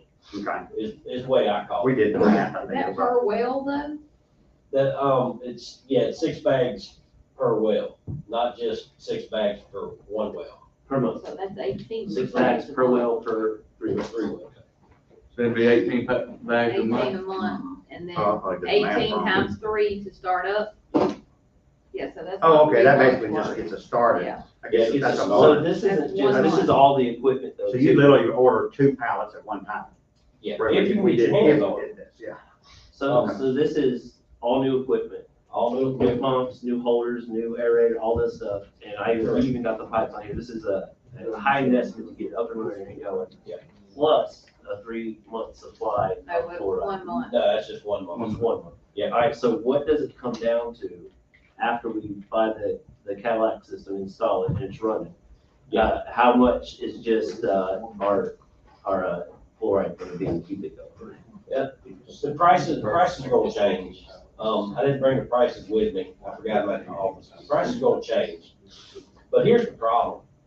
If you get back into which is totally y'all's decision, but if so happens, if we come into a shortage of fluoride, and then we can't get our hands on it no more, which I'm not saying that's the case, but we can't. And then we gotta start the process all back over again. Which is why we were talking about getting the shed to stockpile a little bit. But the problem is if you can get your hands on it, we can stockpile. But the problem is it's still a supply chain issue. But Matt, you said that we'd have to start over, but what we'd have to spend on starting over is the same amount that we're gonna spend every month anyway, right? It's Correct. 18 bags. Yeah. So essentially, if we can't get fluoride 6 months from now, then That same 18 bags again. then we're really, after we've gone a month without fluoride, and then if we get fluoride 3 or 4 months later, Yeah. then we're not really down anything because we can use the 6 we would have used a couple of months ahead of time. See what I'm saying? It's not like it's taking us 40 bags to get it up to speed. It's only taking us a month for You're it. not saying 18 per well to get started, No, are you? 6 per well. Okay. Yeah. It doesn't say 40's not enough. I'm sorry, I should have asked That's Steve. not really. Should have asked Steve, I'm sorry. That's how I feel. I mean, if recharging the system only takes a month's worth of fluoride, then it's not like it's taking 5 months. Yeah, it's not like it's taking 5 months. But now, when I was called around with the fluoride, I was also asked, Call us back and give us a quote, by the way. Lynn's talked to them and emailed them, and they won't give us a quote. they lost some business. It was not bad, I just called them. But I also asked about equipment, and I don't have that information in front of me, but I asked 3 other places about equipment. And clearly, there were some things here I didn't know about, and I see that. But I will say that these prices do seem on the high end, which it seems to be how you do business with the government. They But don't charge whatever they get out there. even this high-end price looks like something that we should be able to do, move forward with without a problem. We don't even need to vote on it because it's already been voted on. It just needs to happen. We never voted to take it out. So, unless we're voting to stop this program. I think the reason that it came up is at some point you've got to tell the state Yeah. whether you is or is you ain't. You gotta notify the And our state, people. and then the citizens and all that. Yeah, there's a whole program to step away from Did you that. ever get the second quote? I'm still waiting on it. Yeah, we can still, we can make a move. Have we had anyway. somebody look at our existing equipment and say, oh yeah, we can't reuse any of that? We did. Who did that? Southern Chlorinator. Southern Coordinator, yeah. Yeah, 'cause they come in and they delivered our, oh man, that's that brain fart. Our line, That's when they just went ahead and checked it all or whatever. So kill two birds with one stone. Just a couple of thoughts. One is, ironically, it was the same Alderman meeting, I think in August of 2022, that we accepted the RFP from you all, that we also basically had where Mike Tress came to us and said, hey, our program's been down for about 8 months, Alderman, Mayor, do we think we should go ahead and, can it, or, that was when he basically came to our opinion and said, hey, we've been out of chlorine for a while, or fluoride for a while. So it's been about a year plus about 8 or 9 months on top of that from August. So it's really almost 2 full years. So maintenance equipment, that's, you almost have to factor that in as there's some wear and tear. I mean, ironically, if you don't use something, it's gonna break. It's like the dozer, all the stuff you're dealing with out. So Apparently they should have been running water through it. well, yeah, regardless. but that would, Yeah, it's over. that's personnel stuff. I mean, we'll let them work that. That's, it could have been broken, but, I'm a little disappointed that maybe the coast coordinators, the one, they couldn't fulfill the need when we needed them to. So I don't like to give business to somebody that kind of, for whatever reason, logistical issues, I know there's a lot bigger issues, but I know the place down in Mobile, basically it calls back, but Hattiesburg didn't stop. They didn't miss. So, I mean, I hate to give more business, a lot of money to somebody that kind of said, tough luck, we're out of luck, and now they're coming back and we're gonna pay them a pretty penny to get. Yeah, it wasn't the deal we got originally. Yeah, so I just, that just irks me a little bit. And I know if Mobile, that team didn't call us back, then. They don't sell the equipment either. Well, They but yeah, only so I sell don't mind buying the equipment, but I want to go to sources, it has a better track record of acquiring it, even during the pandemic. Because like I said, they were able to provide to Hattiesburg the whole time. It's just our population that missed that 2 years of fluoridization to the water. So I don't mind fixing the pumps and moving forward, because that's gonna be that way, and Well, we can't move on this, we still gotta get another quote. oh yeah, well, that's what, And hopefully it comes in a nickel, or at least in the ballpark of this, and then you can say what you want to. You're right, because we're going to fix the pumps if you move forward and get too close to make it happen, or, if we don't, then you have to come back and do a special, but that's, but moving forward, buying floor from these guys, I'm not a big fan of that. Just, if we can. Yeah, we don't have to, I mean, I could still call around. Yeah, I maybe use all those great resources and, that you all have in the Clearwater team, because that's, like I said, but yeah, this is a good quote. It kind of gives us a number that we have to like, ouch. I will, have Lynn bump, the folks in Mobile again, and, Matt, if you will bump, the other folks too, just to see. Yeah, I'll do it. Maybe you're used to this around the holiday time, and it's like early November, let's get, they're already on holiday time, but anyway. And this might be something that we can even ask Hattiesburg, kind of, our sister city, like, hey, help us coordinate with one of your guys. I mean, Gerald already talked to him. Yeah, I'm saying is. That's who we're waiting on to contact Lynn back. Yeah, the Hattiesburg Not folks or only the will he Mobile. not email her back, he said, you don't wanna do that. We gotta get the mayor involved. Are you want to add anything? No, principally, I was just here to hear the. Have we thoroughly bored you yet? Are you happy with what you're hearing? We at least get trying to get there before. It's at least I'm some very step forward. happy. I will say that the original equipment came with a grant, and that's why it was not so expensive. Oh, they And got that- paid, they got paid. And that came out of the Department of Health. Okay. And so that's how that actually They originally weren't being happened. good. Well, that grant money They was weren't being gone, yeah. happy. That will be Nice happening of them. again. They weren't being nice, they were being that- shrewd business folks. I Well, love that it. happened originally with our government. They funded police cars and everything else. They said, by the way, this helps. Hey, what's wrong with that? No. It all comes from China, though. That's the issue. And the last thing I'd They paid add for the there. first couple of years, then you had to pay for it after that. Last thing I'd ask Mayor is that, as we're just trying to get the solution and then figure out the bills and all that, but I do like always reference back to Article 2 of the contract, basically, number, You can make up a number. We don't yeah, have make a number, you will never know. Article 2, I was gonna say something at the beginning. 10, Juliet K. Because it basically says the service provider, i.e. Clearwater, will pay for the fluoride themselves. So when they give us a RFP and then the contract number, a bill for doing all the works and tasks, polarization was part of that part of that bill, the way I interpret this contract. But I'll leave that to the legal smart person over there That wasn't their understanding when they quoted us on that. I guarantee they don't want to think that anymore like that. But if I it's in- didn't think that. Well, I did, and I have right, in that we had polarization in that. It says chemicals, but then they would have said. No, it They specifies. just said. All chemicals, reagents, fuel, lubrication required for operation include not limited to chlorine, alkaline adjustment, and fluorization. Yeah, but they would have, I think a smart quoting person would have said, what are y'all actually using? They had all our data, all our numbers, But our they would know estimates. we weren't using any of that. But we had actually budgeted for that year.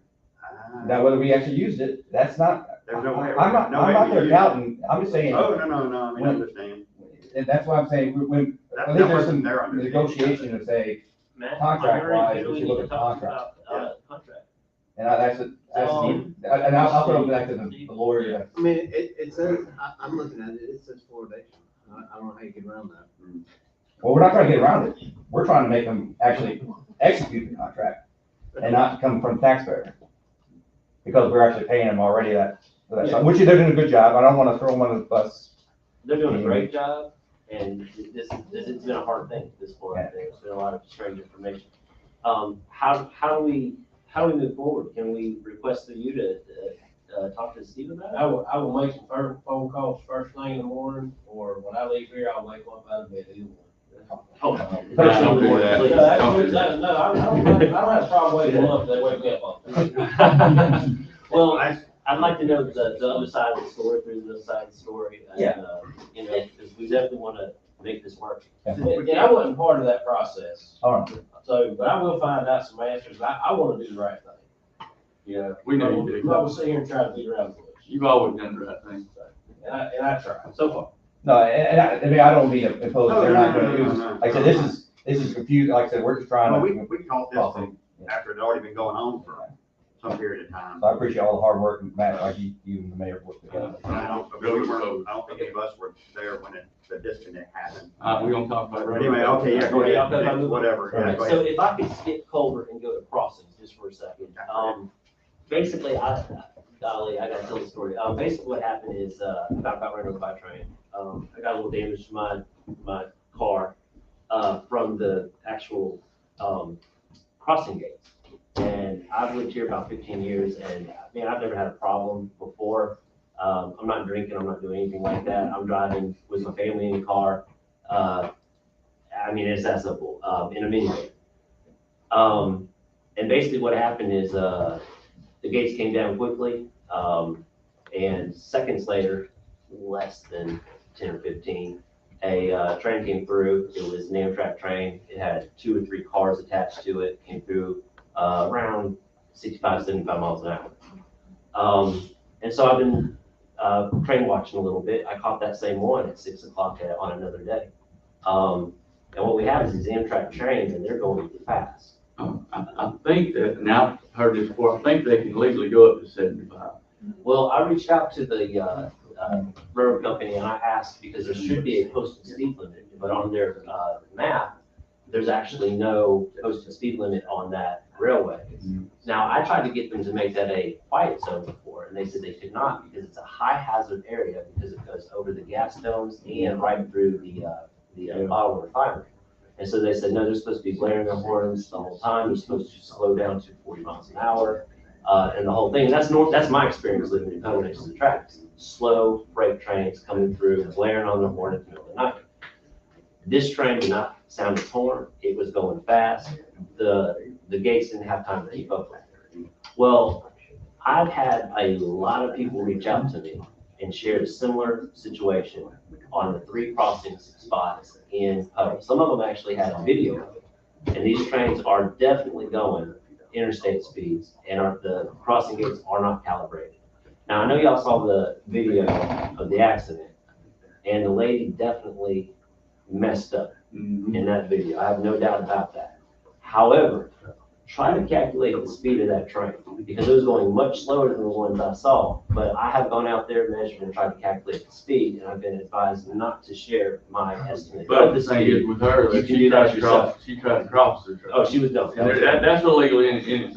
Absolutely, but I will say this, she's entitled to 20 seconds warning, but she didn't have it.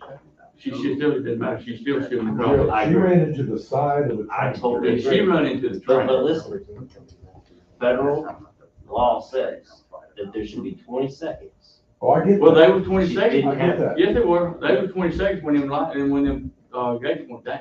Listen, Between the time they were down and the train came by. Atmore, I watched the Atmore, tape and there was a timestamp. Atmore, Alabama had this problem several years back. What really happened was the town is separated by a railroad track. I mean, it goes right through the middle of the town and people try to cross it.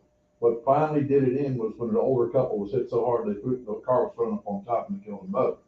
That's when the state came through and made them slow down as they're coming through, approaching the city limits. I have no problem with that, but the situation you're talking about was clear negligence. No, on no, she, the and driver. I agree with you 100%, clear negligence, but that video, which was provided for us, shows a train exceeding the speed limit that the railroad company told me they should be following.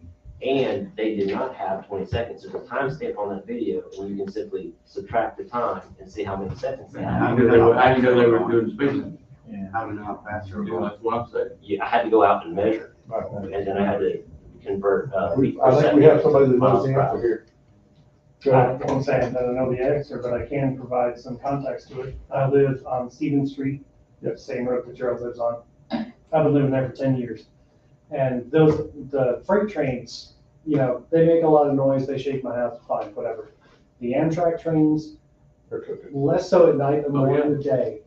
You will see Amtrak trains going there, there'll be 6, 7, 8 cars long, and they will clear between the two property lines in my house. They will clear that in less than 5 seconds. Yeah, they're going Each 65, Amtrak 70 miles an car hour. The is railroad 60 feet is long. responsible for that, right? Well, I've called and I've talked with, Norfolk Southern. Right. And they are the ones who told me that it's a high hazard zone, 45 miles an hour.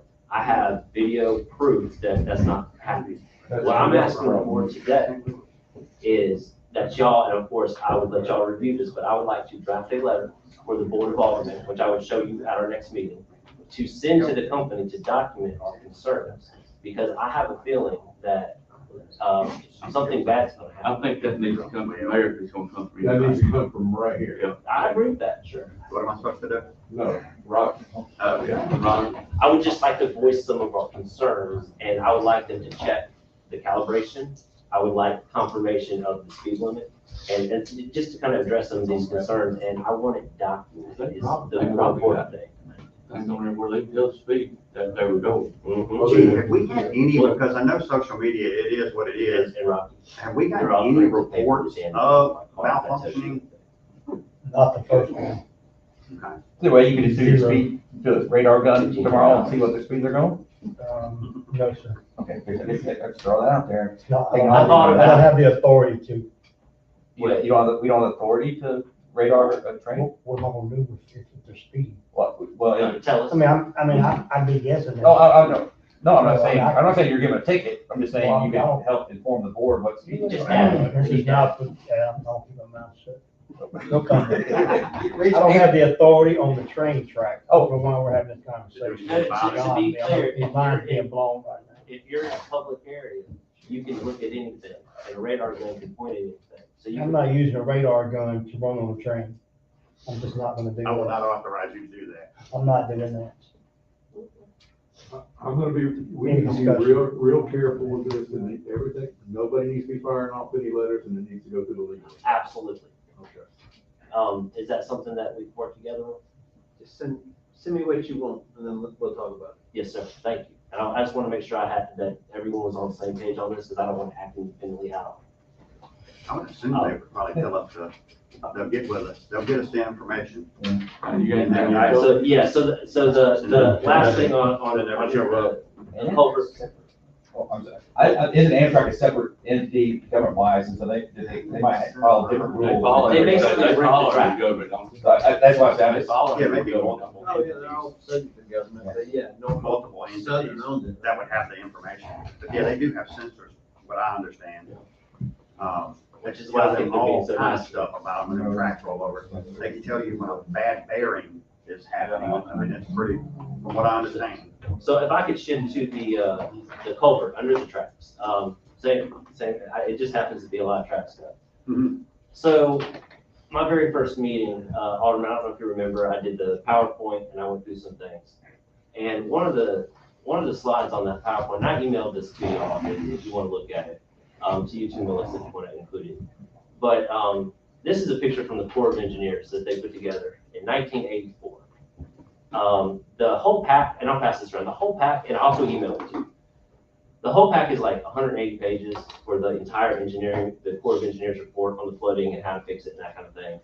But this is the page that's relevant to what I'm talking about. One culvert that goes under the tracks that's responsible for draining everything from the top of the hill down. The whole city drains through that track with a few exceptions. And this is in 1984, and I just circled on the map, and I could have brought the whole thing, but y'all want to go home.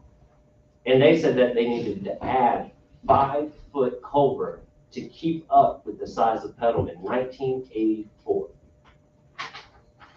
It's circled right here, add 5-foot culvert to keep up with the growth of the city in 1984. Okay, and so that's the Corps of Engineers. They came and looked at it, and that was their take on that. It's pretty clear.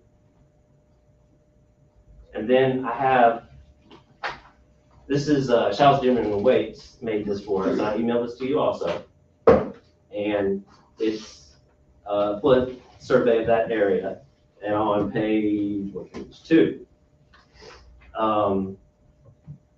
our engineers say that culvert is during, let me read it exactly. The railroad culvert is approximately 93% full during a 2-year storm event. And it goes on to explain that causes flooding in the area. And there's maps and there's pictures and all kinds of stuff, and I emailed these to you. So we have our engineers saying it needs to be upgraded, and it goes into, it doesn't say how much it needs bigger, it just says it's undersized. It says it's, and I'm trying to get it sized right. And there's a lot of this going on. And Blake, you probably remember this. We looked at these together and we had to ask, what does this mean? And basically we had John in here and he said, it means they're undersized. And I said, which one? Well, every culvert in the area is undersized, but the one causing this 100-year flood zone to be a 2-year flood zone is the one that goes under the railroad tracks. And we have that from our engineers. So now I have an email here. And I guess Tony's been working with me on this, and he's gone to our engineers, and he's basically said, hey, we need, and the things I asked for was a cost analysis and a plan. How big does it need to be, and how are we going to put it in there, and how much is it going to cost? That's what we need to know. And what we got back was basically this email, and I know y'all got it, and it basically is the railroad company's response. And I've already had these conversations with them many times. I'll sum it up for you. The railroad company is worried about the railroad tracks, and they don't see any problem with it. Because if they stop, then the trains stop moving. They mentioned AREMA standards. Google it, look it up. That is railroad track safety standard. That's what that is. Is the railroad track safe for the railroad, for the train? You know, that's what they do. It's a business. It's, you know, and so they're looking at it and they're saying everything was fine to us. And then they point at the top of the hill and say, y'all got work to do up there. Now, this shows that there is work to do up there, but that if we fixed all those problems, it's going to shift downhill. That's what water does. And this will be an even bigger problem, which is why I haven't been pushing for a lot of work in that area, because this really needs to happen first. Downhill, work your way up. That's best practices according to FEMA. So I'm not sure. I get that the railroad company is basically saying it's fine to us, we don't think it needs to get done, go work in your city and leave us alone. I get that. That's what I would say too, if I was them. And if I was the milk company, I'm gonna tell you it's the healthiest thing in the world, and if I'm a Coke company, I'm gonna tell you it's the most refreshing thing in the world. Our job is to make people safe. That's our job. Our job is to say, hey, people are getting water in their house and they're flooding, and we can fix this. That is our job, and it's not the railroad company's job. So when I read this email, it means nothing to me. The railroad company thinks that that culvert is fine. Got it. Our engineers say it's not, which is why I'm confused. Why are they giving me this? The Corps of Engineers say it's not, and that was in 1985, or 84, excuse me. I would like to get a cost analysis to upgrade that culvert, and I would like to know what size it needs to be and what construction methods will be required to make that happen. And I would like to send that to another engineer to proofread it. I can't do that without board action. Why do we need to send it to another engineer? I would highly recommend against that. Yeah, we got our own engineers. Well, they're referring to the railroad company. No, they're just saying, they were passing along an email that they got.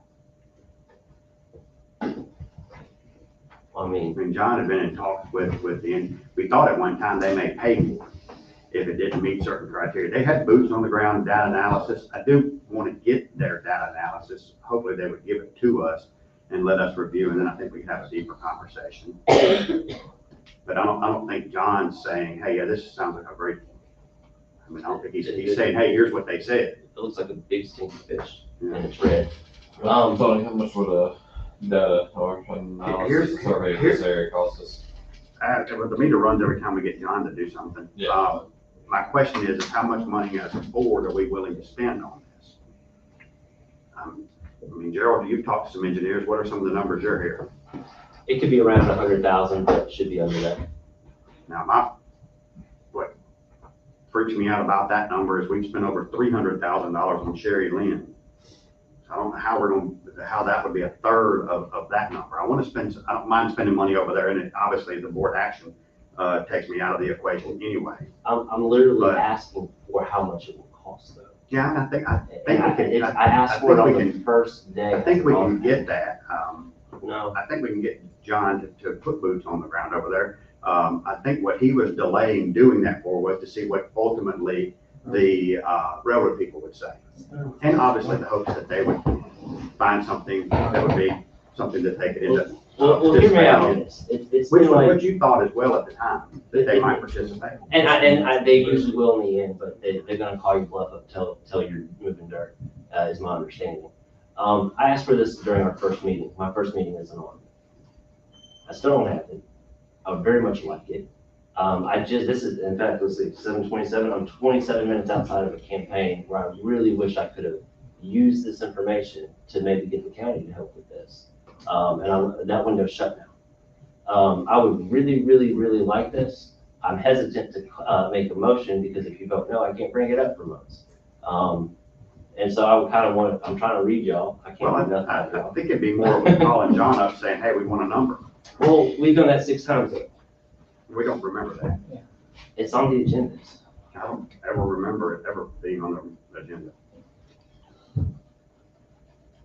Now, if that number comes back $300,000 to do one culvert, I'd say, hey, I got $300,000. I'll make a recommendation. I'm not gonna put this in form, but I just make a recommendation. You call John and. There we go. You can put some numbers up. When John comes back, I'll see if he can get their information and give us a hard number over there. I don't have a problem with that. I feel like we've done this. Well, I think we're getting what we've asked for. I think Tony's being, he said and I think it's also be dual-handed because we'll be able to, if we get that a firm number, as firm as the engineer will give us. What does concern me though is, what you did say about, let's double check over our engineer. Well, if I had my hope is that we would trust what our engineer says when he comes back with the information. And I love John, but every time we do something, the meter's running. I mean, it'll cost us some money, but I mean, it costs us. Yeah. Anybody we hire, go talk Yeah, to them. I'll go back to what Steve, your motion was, go ahead and have the mayor go ahead and give us Get a hard number. a hard planning number. Now, is that just gonna be an email? Is that gonna be I a mean, napkin deal? 'Cause Anytime we spend money over So that would be, there, that would be any money. That would be boots on the ground. but this would also help us if it does turn out to be a big number, then we can look at grants, or we can look at the county. It's the first step. Yeah, But and that's you want- what, I think what So Tony's you want offered to this- do will get us there. In what form should this number come in? A new report. An engineer's report. He may come back to me and tell me we would have to sign a contract with him, and that's fine too. Absolutely. An official engineering report, construction methods, how big does it have to be, and cost. That's what I'm asking for. And I've consistently asked for it for years at this point. I understand you think you understand engineering. I get it. And you've done a lot more study than I have. But I think I don't want to call it what I really usually call it, but you're getting into a match with a company that's way bigger than we are. And it's their property that you're playing with.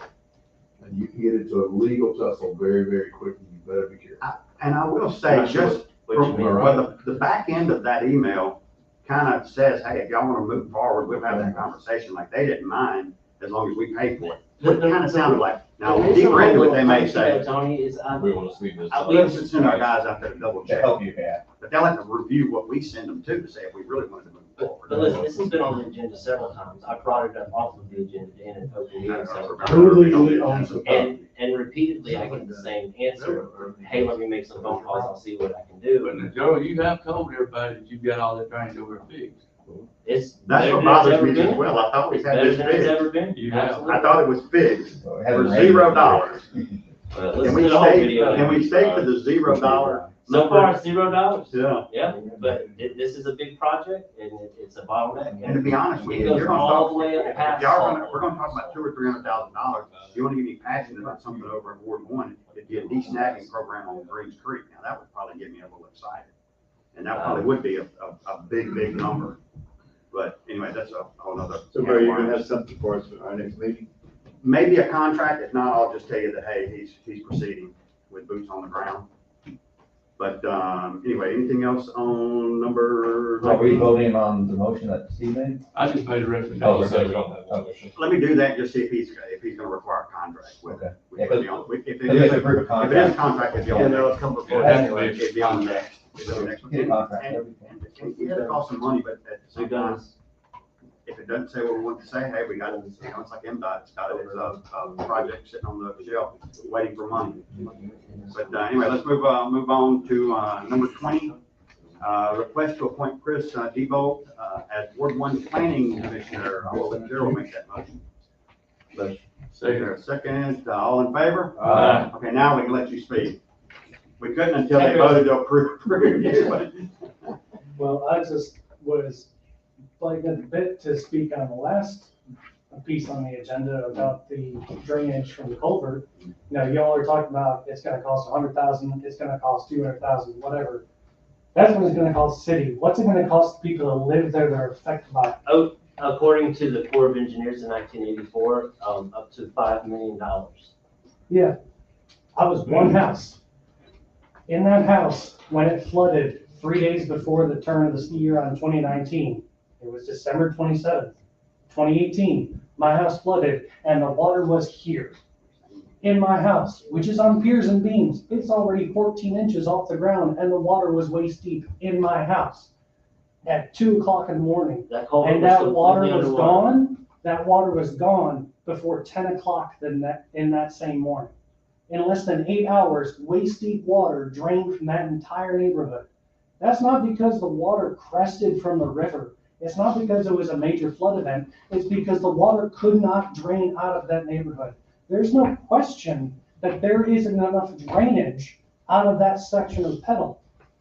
That's not a question. That's answered. There isn't. you said $5 million. There's estimates, we've got $25 to $50 million worth of drainage issues in this city. So just. It's not put that in that, perspective. it's everywhere. I would say that. Citywide. Okay, I can only speak for the section I'm in. See, we have to speak citywide. I would say, I understand This that. one culvert affects everybody, all the way up the hill, past Main Street, all the way up to the top, all the From way. Central Avenue to First Street is We handled agree, by we one understand. 3-foot culvert. We agree, And we we're still spending understand, that's millions why of we're dollars. approving this action, so that we can get an actual report. The And- problem is, we don't have enough money to do everything that we need to do. And it's not our property. All Gerald is asking is for an analysis to And we're say. getting how much that. We're getting that, we need. Chris, We're getting that. Chris, that's only one No. spot. That's just one spot. Okay, We've got all millions he's of asking dollars. for is Go through there and $1,000 see how many per culverts are under driveways that are filled in. I mean, I'd get excited about that. Hey, Nick, this is a street, we're gonna redo every culvert. Those kind of things are problems with that. Now, what the biggest problem is the events you were talking about, we had 2 or maybe 3 of those events were like one in a short period of time rain events.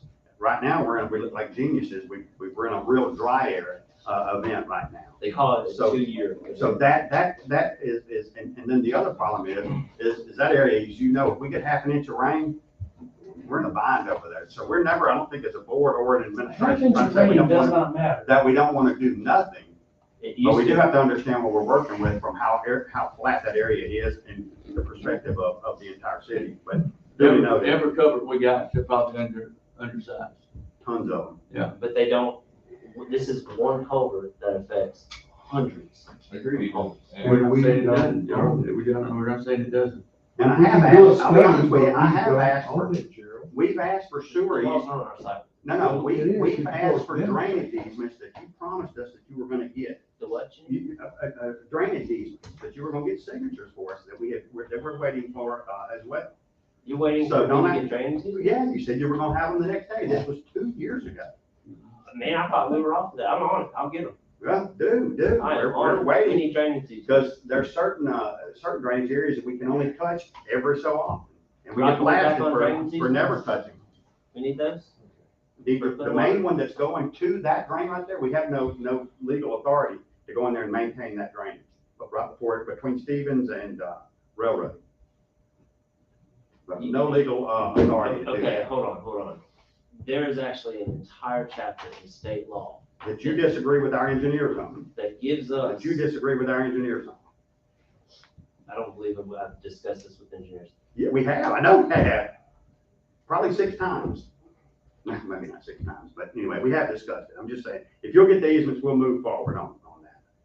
Easements on the railroad. East Second, on the drainage ditch between, Stevens and, Railroad Street. Right before it goes under Railroad Street. That's an undersized culvert as well, by the way. That's just not cleaned out. We can only do it every so often. I've never. We have to let that go back into a state of repair from a legal standpoint, over on East Second as well. We do not have legal authority to go. A lot of the ditches, we don't. No, we have legal authority to go into a well-established ditch, to remove sediment. Yeah, I don't agree with that.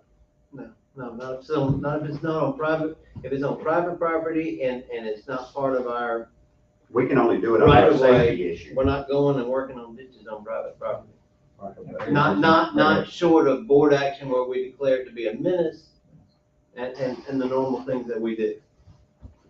I just say that we're gonna go work on culverts or ditches that aren't in our right of way on private property. Now, I've seen AG opinions against that, wouldn't do it. And, you know. Anyway, moving forward, welcome to the team, Chris, thank you. We did vote on that, didn't we? Yes. All right, number 21, request to authorize purchase of 2, oh, Lord.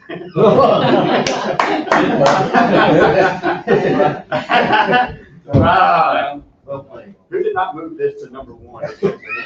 Anyway, Josh runs request there. to authorize purchase of 2 portable, and Josh has already left, portable basketball goals from American Super Sports at a cost of $9,044. Can I get a motion in a second so we can talk about it? Motion. Motion, second. Josh, Hey, go ahead. Well, I do want to say this first, you have saved us $4,000. Yeah, there we go. I'm not sure $6,000. that the vendor is still American Super Sports, Oh, okay, maybe a but the different cost vendor. is what the cost is. All right, Josh. What was the deal? We didn't know, the terminology should have been up to 17,000. We went ahead and got the 72-inch goal. It turned into a 54-inch. What it was the school was going on and we couldn't get in there to actually get the measurements.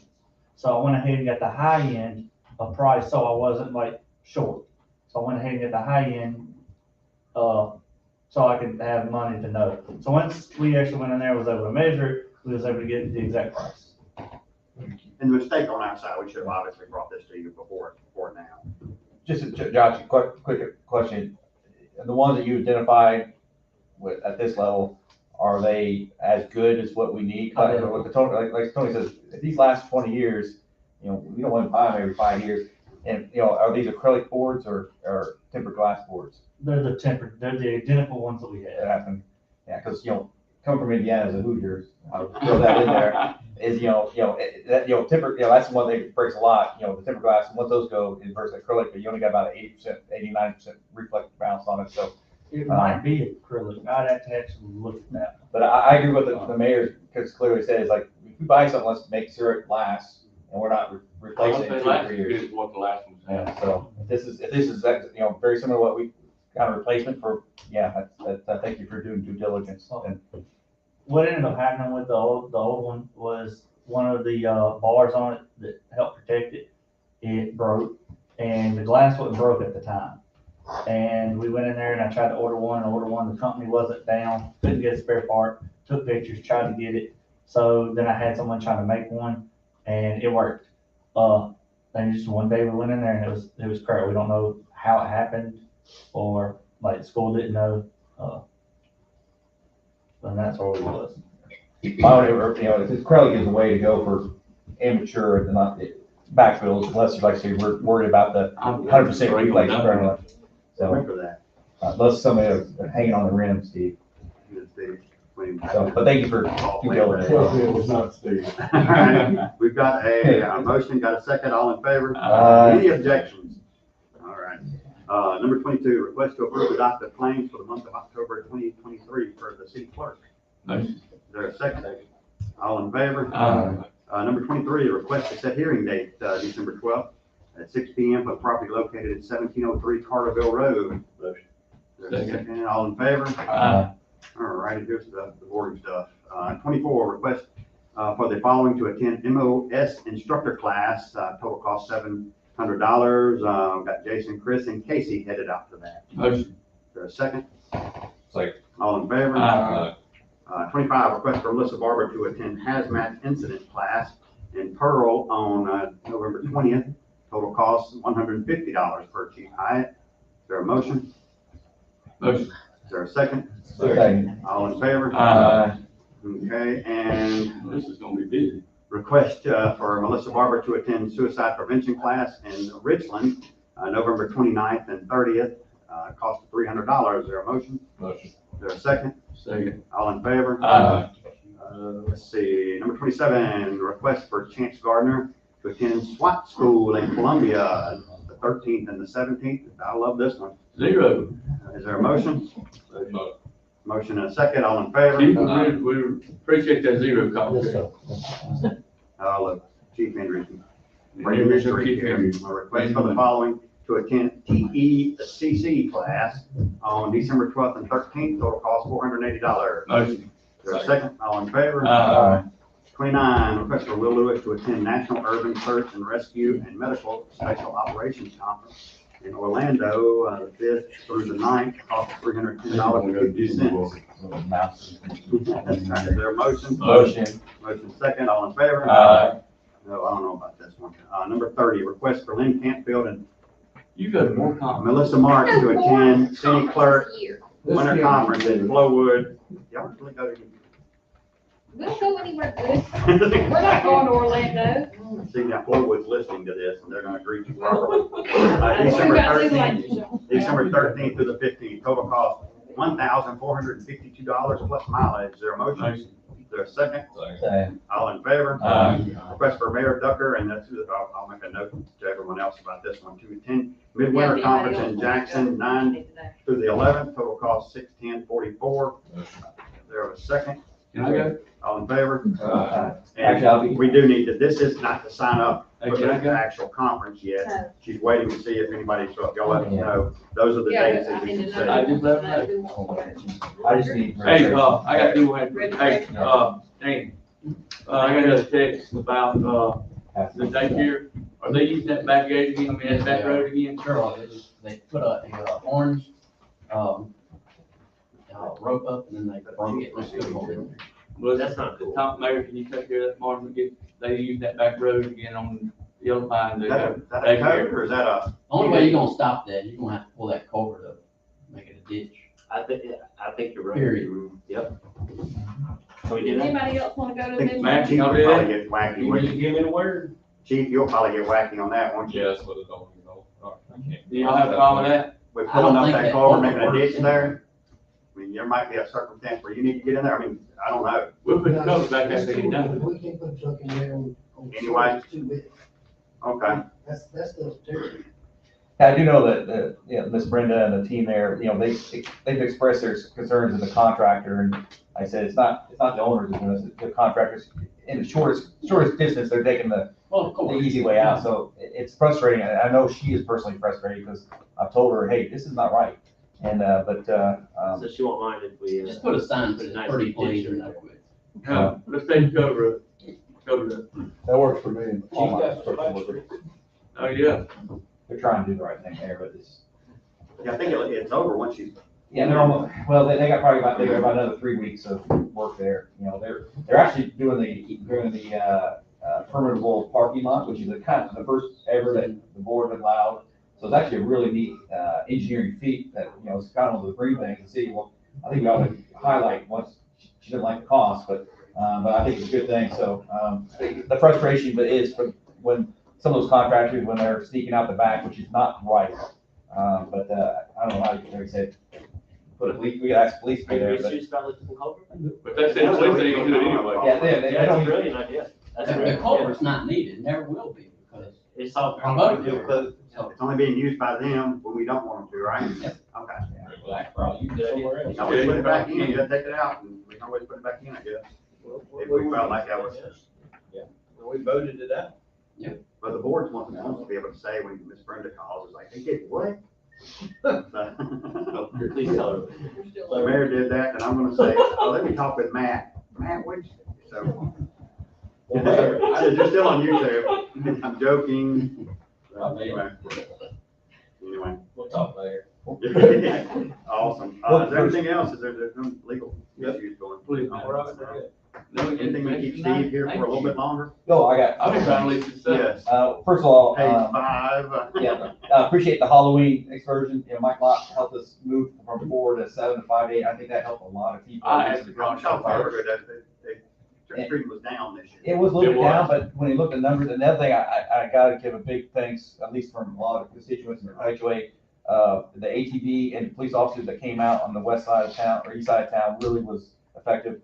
Now, if you beat me up for another ATV, I won't have a response to that, but that mobility and that asset, whether they're used out at the 4th of July celebration or our new 50th birthday, that's a great asset, and that facilitated a lot. So last night, the HOA meeting, they came back and they wanted to particularly thank the mayor and you all for doing all the work on that, and for the rest, I know your entire police department had to surge across the whole city that night, so thank you. Yeah, that's my idea. Mike would never have brought the most up I had brought. Thank you for motivating Mike. That was Steve's idea, I remember. Mike was the one, that, you know, That's on top of it. I appreciate that. All right, we don't have anything else. We still have, I think I might have mentioned last meeting, we had our workshop that we're gonna do with our car folks, December 5th. So, just kind of remind you all about that. Is there a motion to adjourn? Motion. Is there a second? All in favor? Aye. Thank y'all. Everybody. Turn that off. It's just a pretty good day. Well,